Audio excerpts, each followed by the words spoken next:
The Limping Donkey, the amazing story of a mysterious limping donkey in a village in the highlands of Eritrea, who was fondly celebrated by his community. I sat outside my grandparents' home in Adi Mengonti with my cousin Andy.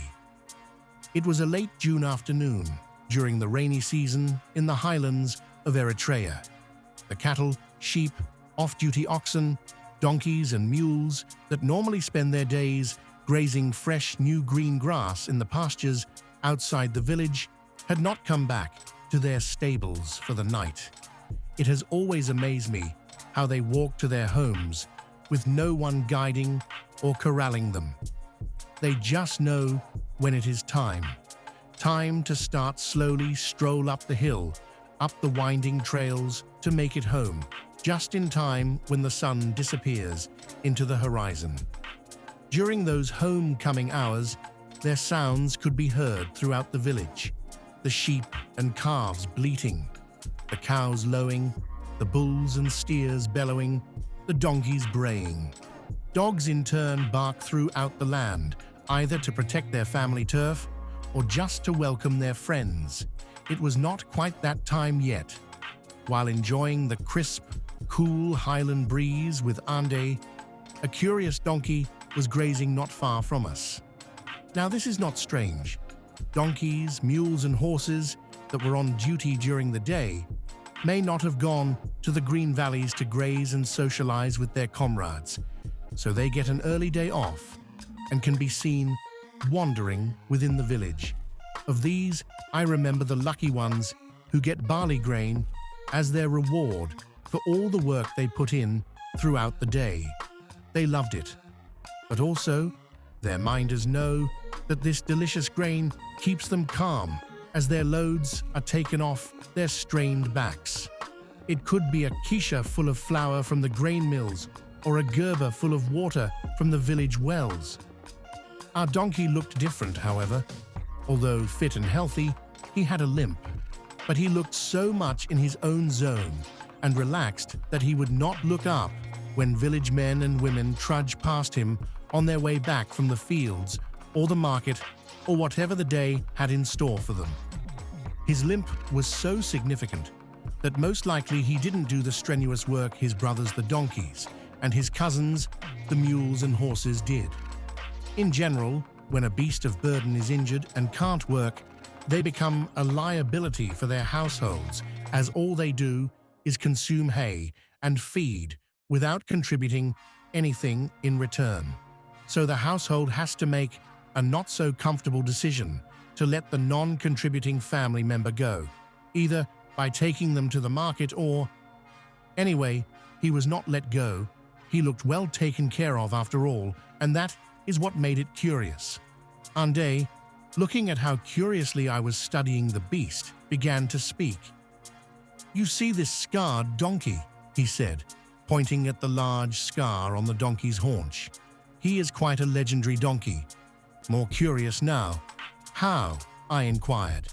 Ande started narrating his story. One eventful night, a family about to end their day gathered around the main living space of their merabai, a thick-walled, spacious, normally one-room cottage with a corrugated metal roof.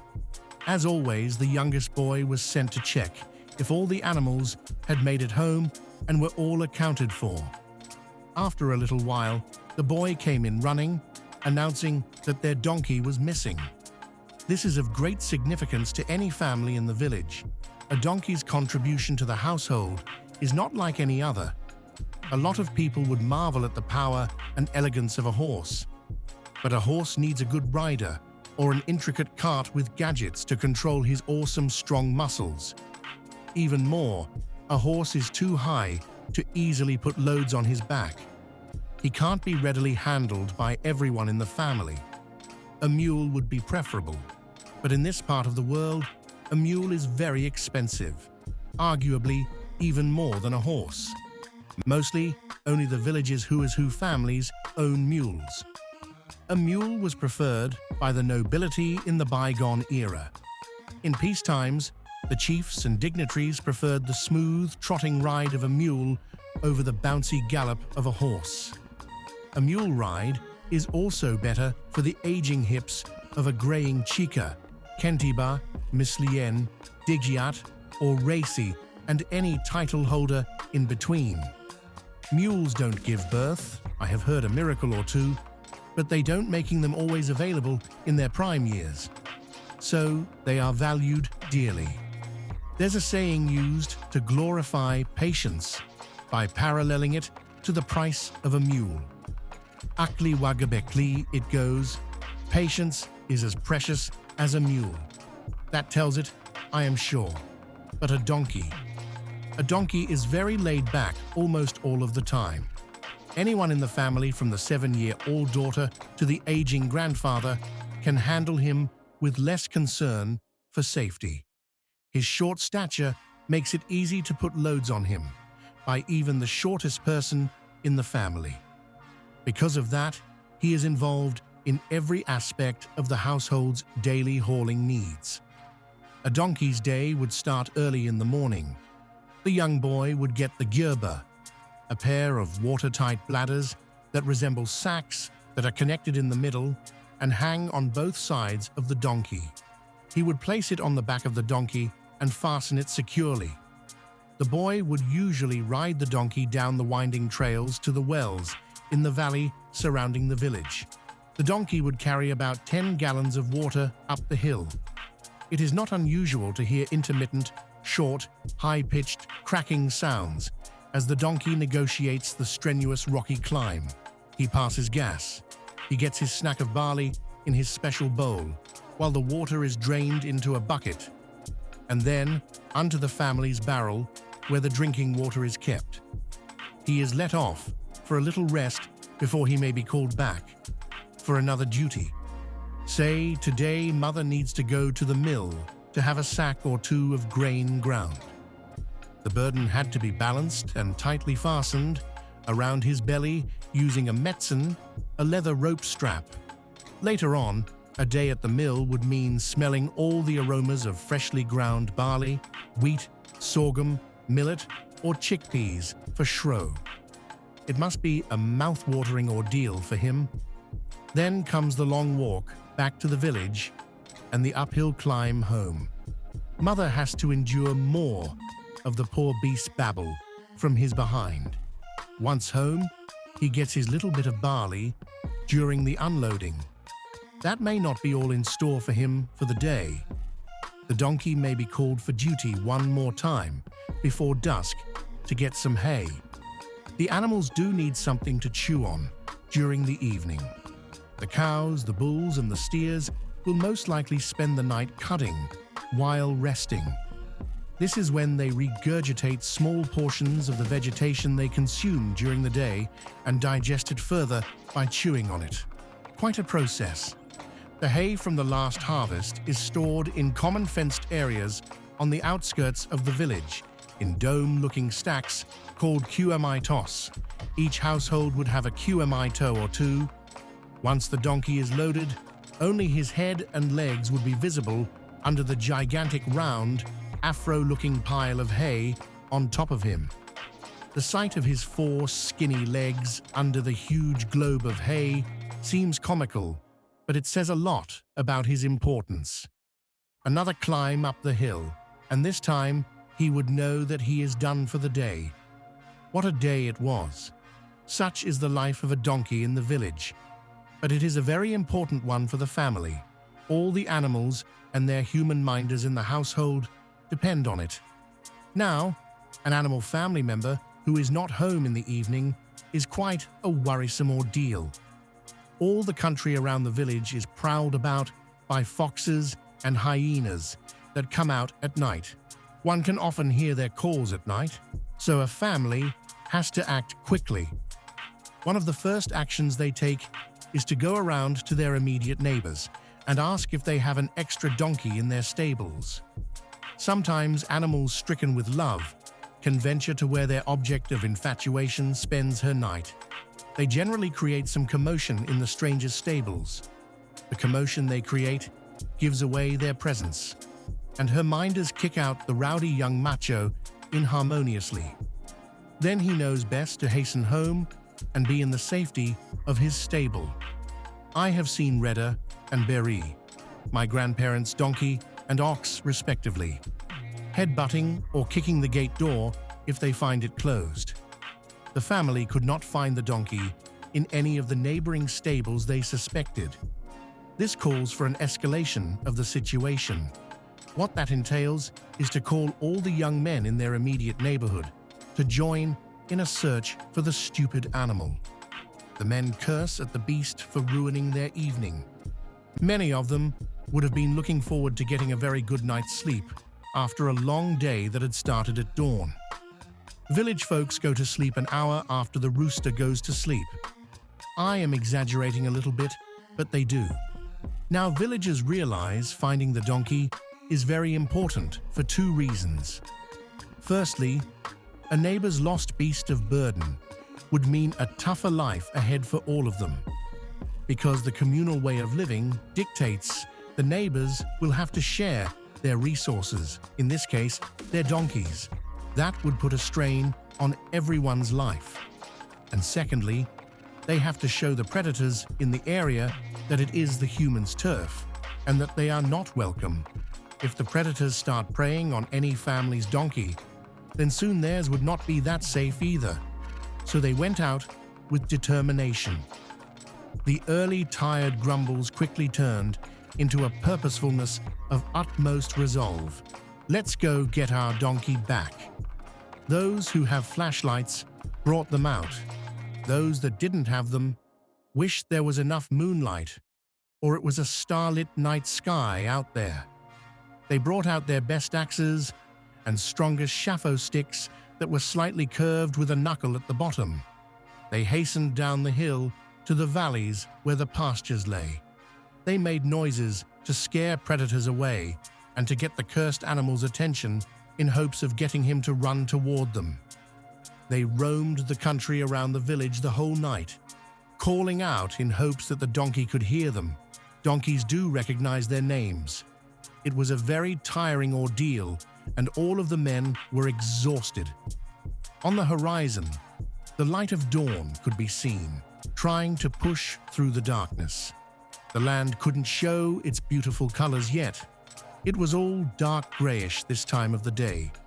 For those with good eyesight, they could make silhouettes of trees or knolls or mounds here and there. One such young man was scanning the land with the little light the early dawn provided. He scrutinized every shape or movement he thought he saw. Then he saw something on a clearing on top of a little knoll. He couldn't make the shape. It looked much bigger and longer than a donkey. He was not sure, but he yelled, "I see something." They all looked, but they were all confused about what it was. The shape was quite at a distance. They ran quickly and closed in on the object. It was standing still, but from time to time, it would jerk a little bit. By the time they arrived at the scene, the light was much more, and they could see. And what they saw, they could not believe. Our donkey had bitten a hyena right on the back of the neck and holding onto it. His jaws were locked as if he were a true predator, snapping his jaws shut as a crocodile would when it ambushes a thirsty wildebeest, taking it down to the murky depth with it. The hyena did not seem to move. Its body just hung limp. It was dead.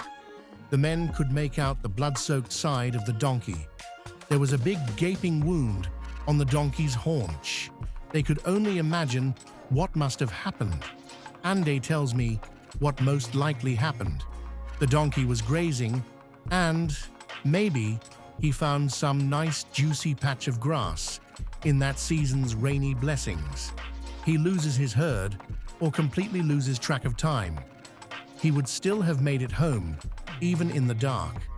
Like Reda, our family donkey, he would kick the gate of his home to alert his family. But it must have been too late when he started heading home. A hyena, the most opportunist of predators, sees a lost, not-so-smart prey.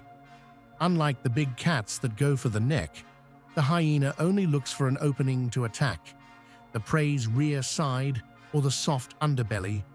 He jumped and clamped his fearsome jaws on the donkey's rear side. The donkey must have panicked and started jumping and kicking.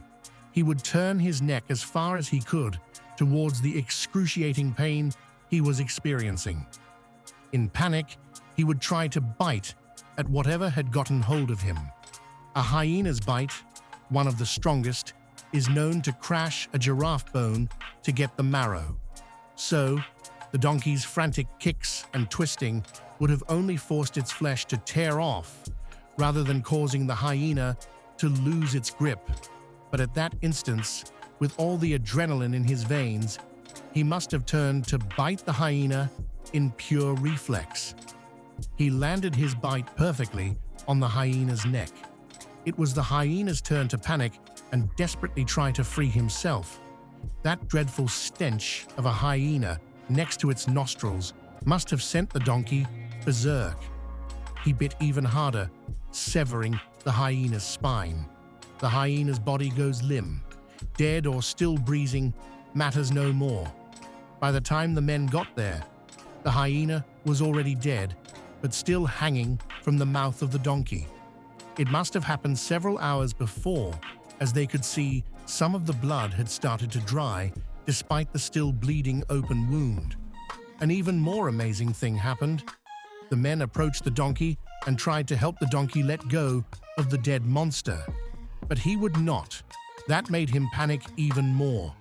When finally they got hold of the hyena, it became a tug-of-war with the donkey. Finally, they managed to slip it out of his exhausted jaws. At that very instant, he ran. He ran home with pure terror. There is a saying in Tigrinya that goes, "Ferah ai hazka." Loosely translated, it means, "Do not be caught by a fear-stricken foe." What happened was the embodiment of this saying. The men laughed and forgot all about their exhausted bodies. They laughed all the way home to tell the tale of this epic battle fought in their lands. They laughed even more proudly because their own was the victor of this horrific death match. If he recovers to live another day, they reasoned, he stays our own and he won't toil for anyone any longer. So he grazes with no one bothering him.